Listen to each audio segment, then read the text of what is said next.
Hi guys, नमस्कार। My name is Aditya Singh. आज मैं लेकर आया हूँ एक और स्टोरी। स्टोरी के जरिए आप अपने इंग्लिश को काफ़ी हद तक सुधार सकते हैं, क्योंकि स्टोरी में इतनी इजी लैंग्वेज में स्टोरी आती है, तो काफ़ी हद तक आप बेसिक लेवल तक बेसिक इंग्लिश तो आप सुधार सकते हैं इंग्लिश स्टोरी के जरिए। तो गाइस शुरू करते हैं आज की स्टोरी। तो गाइस स्टोरी का नाम है mouse and bull. The mouse and the bull. चूहा और बुल मतलब बैल या सांड। Once upon a time there lived a big bull in a village. Once यानी एक बार, अपॉन ए टाइम एक बार एक समय, देयर लिव्ड रहता था, एक बिग बुल एक बड़ा सांड या बैल, इन ए विलेज एक गांव में एक बड़ा सांड बैल रहता था एक।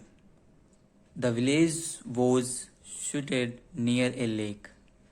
द विलेज वॉज यानी था, सिटेड मतलब स्थित, नियर ए लेक एक झील के पास में स्थित था। वो गांव था जो एक झील के पास में स्थित था। वन डे एक दिन, वैन यानी जब, द बुल फेल्ट, फील की सेकंड फॉर्म में फेल्ट, स्टोरी पास्ट में होती है, हमेशा ध्यान रखिएगा। तो फेल्ट यानी महसूस हुआ, थ्रस्टी यानी प्यास, उसको प्यास लगी बैल को। ही स्टार्टेड उसने शुरू कर दिया, वॉकिंग चलना, टावर्ड्स द लेक झील की तरफ, टावर्ड्स मतलब की तरफ, द लेक मतलब झील की तरफ। There was a tiny mouse living in the same village. There was a, अब यहाँ पे एक इन्वर्जन लगा है, मैं आपको ग्रामर का रूल बताता हूँ। इन्वर्जन, देयर यहाँ पे लगा इन्वर्जन, यहाँ पे वर्ब की हेल्पिंग वर्ब के बाद में सब्जेक्ट आता है। अब इसका सब्जेक्ट ये है, सब्जेक्ट को देखकर यहाँ पे वर्ब लगी है। आप इस प्रकार देख सकते हैं कि ये सिंगुलर है तो वॉज आया है। देयर वॉज टाइनी, एक नन्ना सा, टाइनी मतलब नन्ना सा छोटा सा चूहा, living in the same village उस गांव में रहता था, वो भी उस गांव में रहता था। The mouse was sitting by the side of the lake and basking in the sun. वो चूहा वॉज सिटिंग बैठा हुआ था, by the side of the lake झील के किनारे या नज़दीक, किनारे तट पर या पास में ही बैठा हुआ था। And basking in the sun, bask मतलब होता है सेकना, धूप में सेकना। इन द सन वह खुद को धूप में सेक रहा था। The bull who was going to drink water from the lake stepped on the tail of the mouse.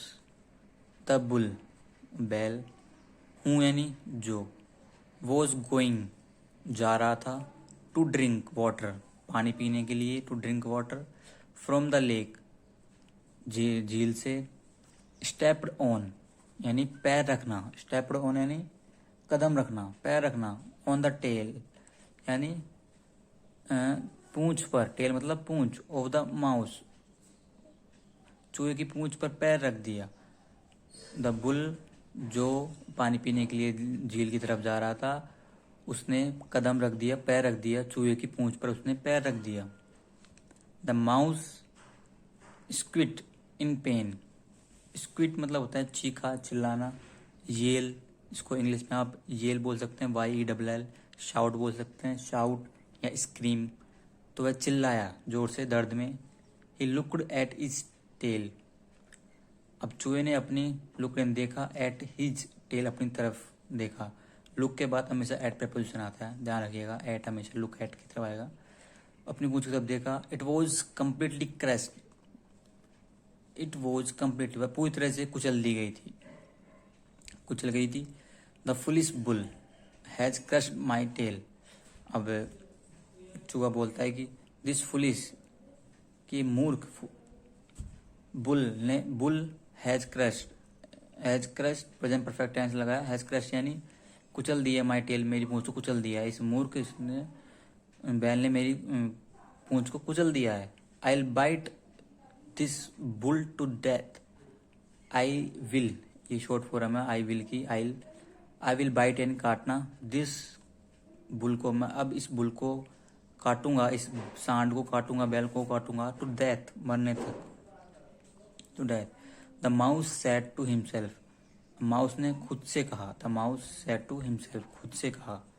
And jumped on the bull's back, bull's back, and कूद गया, एंड कूदा ऑन द बुल्स बैक यानी सांड की पीठ पर। And started biting him, started खाना शुरू कर दिया, biting him with his sharp teeth, with his अपने शार्प यानी तेज, टीथ यानी दांतों के साथ दांतों से उसे खाना शुरू कर दिया। The bull did not feel any pain, अब बैल को या सांड को कोई मतलब डिड नॉट फील यानी महसूस होना, कोई पेन, एनी पेन मतलब कोई भी पेन महसूस नहीं हुआ। He was rather unaware of the presence of a little mouse on his back, he was बल्कि वह, ही वॉज रेदर मतलब है बल्कि, अनअवेयर मतलब अनजान था, of presence of a little mouse छोटे से चूहे की उपस्थिति से अनजान था, बल्कि वह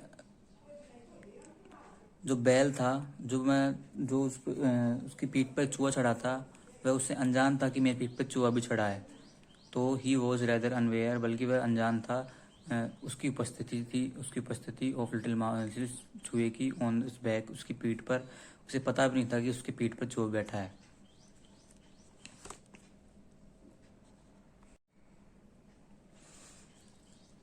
अब देखिए अब क्या होता है।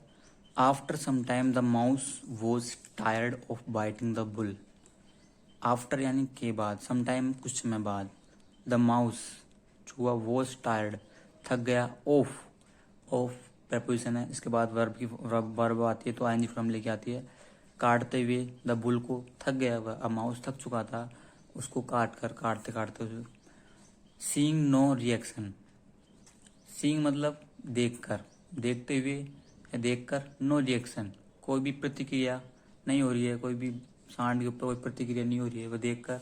ही jumped off the bull's back, jumped off मतलब कूदा, द बुल्स बैक यानी बैल की पीठ से, एंड स्टूड बिफोर एंड खड़ा हो गया, and he stood before him वह खड़ा हो गया उसके सामने, हिम ब्लॉकिंग हिज वे उसका रास्ता ब्लॉक कर दिया, ब्लॉकिंग हिज वे उसका रास्ता ब्लॉक कर दिया।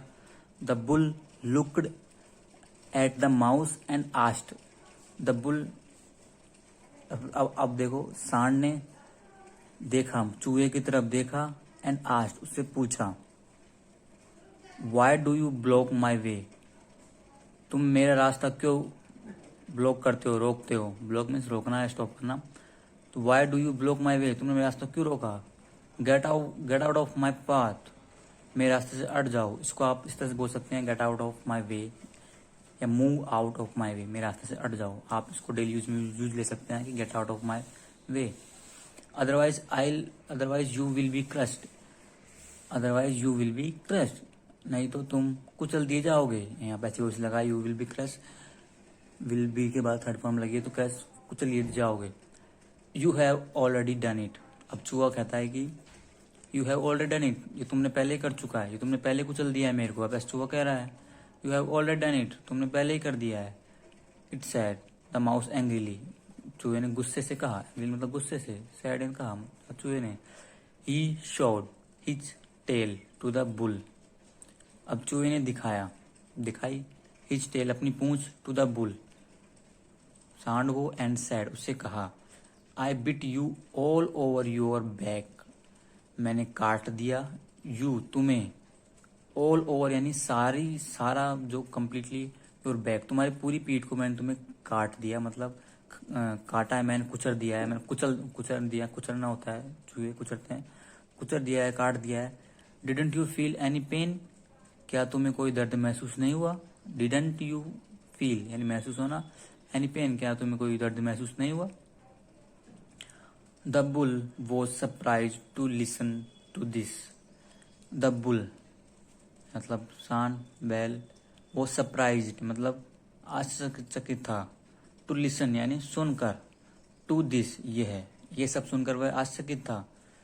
ही लाफ्ड एंड रिप्लाइड, वह हंसा, सांड हंसा, एंड उसने उत्तर दिया, did I really stamp on your tail? Did I really stamp यानी पैर रखना, ऑन योर टेल क्या वास्तव में तुम्हारे पूंछ पर पैर रखा मैंने? अब ऐसा सांड कह रहा है। Did you really bite me all over my body? क्या तुमने वास्तव में काटा मुझे? ऑल ओवर बॉडी, मेरी पूरी बॉडी को काटा तुमने? आई नेवर रियलाइज्ड बोथ, मुझे ये दोनों का एहसास नहीं हुआ। अब सांड ऐसा कह रहा है कि really did I really stamp on your tail, क्या मैं तुम्हारी पूंछ पर पैर रखा था? और क्या तुमने मेरे पीठ को तुमने काटा? क्या तुमने मेरी बॉडी को काटा? कि दोनों मुझे रियलाइज नहीं हुए। आई नेवर रियलाइज बोथ, मुझे ये दोनों ही महसूस नहीं हुए। हाउएवर, फिर भी, या हालांकि, लेकिन, आई एम सॉरी, मैं माफी मांगता हूँ। इफ इट रियली हैपेंड, यदि ऐसा वास्तव में हुआ है तो मैं माफी मांगता हूँ। The mouse was speechless. The mouse was left speechless to hear. The mouse was left speechless to hear the bull's answer. चूहा, स्पीचलेस मतलब उसकी बोली बंद हो गई, टू हेयर सुनकर, द बुल्स का आंसर, उस बैल का आंसर सुनकर उस चूहे की बोलती बंद हो गई। ही थॉट, उसने सोचा, टू हिमसेल्फ, खुद से सोचा, मन में सोचा होगा उसने, चूहे ने, that it was quite useless to argue with that thick skinned animals. It was, यह था, quite मतलब अब काफी यूजलेस होगा, अनुपयोगी होगा, यूज मतलब अनुपयोगी था, टू आर्ग्यू बहस करना, आर्ग्यू मतलब बहस करना, विद यानी के साथ, दैट उस, थिक यानी मोटा, स्किन यानी चमड़ी, एनिमल यानी जानवर। इट वॉज क्वाइट, अब यह काफी यूजलेस होगा, टू बहस करना, विद दैट उस मोटे चमड़ी जानवर के साथ। ऐसा चूहा मन ही मन बोल रहा है, चूहा खुद से बोला, सोचा उसने मन ही मन। The mouse felt very much disgusted and went to his home crying in pain. अब चूहा फेल्ट वेरी मच, चूहे को महसूस हुआ, वेरी मच डिसगस्टेड यानी निराशा, मीन्स निराशा, उसको निराशा महसूस हुई। And went to his home, वह घर चला गया, वेंट टू हिज होम, चूहा the mouse went to his, अपने घर चला गया, क्राइंग रोते हुए, इन पेन दर्द में रोते हुए अपने घर चला गया। तो अब चूहा था जो अब चूहे की पार पड़ी नहीं, तो अब निराश होकर वहां से चला गया रोता हुआ। अब मोरल है, नैतिक शिक्षा मिलती है इसे, it is no use arguing with a stupid person. It is no use मतलब आर्ग्यूइंग, बहस करने का कोई फायदा नहीं है, विद ए स्टूपिड पर्सन, मूर्ख आदमी के साथ बहस करने का कोई फायदा नहीं होता है। इससे ये शिक्षा मिलती है कि मूर्ख आदमी के साथ कभी बहस नहीं करनी चाहिए। तो गाइस, आई होप आपको वीडियो अच्छा लगी होगी, स्टोरी आपको अच्छी लगी तो जरूर गाइस लाइक कीजिएगा एंड इसको जरूर शेयर कीजिएगा। Thank you so much.